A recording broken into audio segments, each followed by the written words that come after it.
You have just bought a new MacBook, and whilst MacBooks are built to a very high standard, they also have very fantastic antivirus systems in place, and they're quite robust.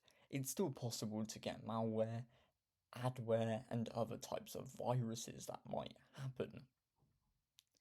So I'm going to be teaching you a awesome skill, which is how to find out if you do have some type of malware on your system. The easiest way to do this is by using the activity monitor.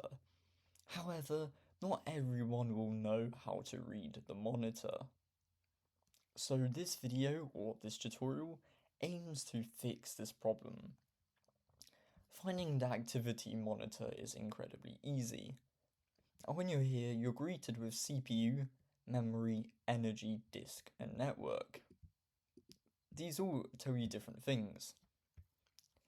Now, my easiest solution first is to go over energy, and this will tell you if there are any odd processes running or any softwares that you might have downloaded.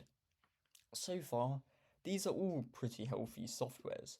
We have Google Chrome, VS Code, and some other ones that are blanked out.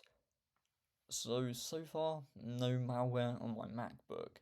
You do have to note though that Google Chrome is actually a very heavy browser, so don't be alarmed if you see anything happening here. We then want to go on to memory, and again, now the memory pressure looks fine. If you look closer, there are certain little bumps that are present.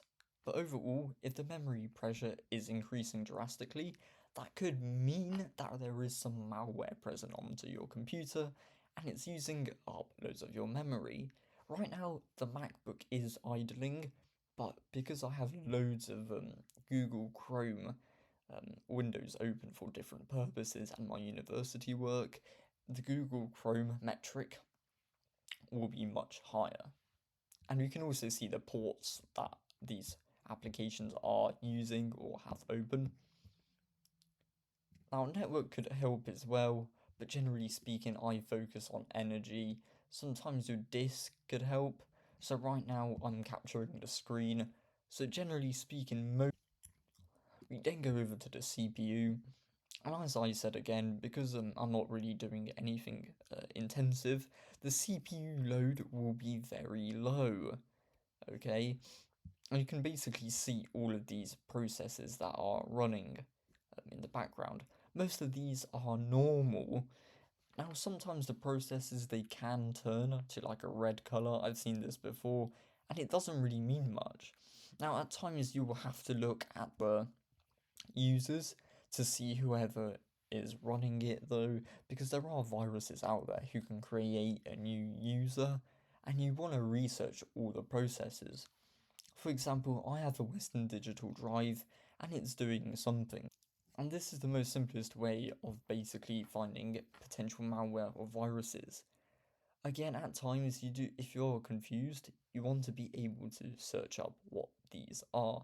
And I hope you enjoyed this short tutorial. If you like this video, make sure to subscribe, make sure to support the channel, and I'll see you in the next video. Thank you for watching.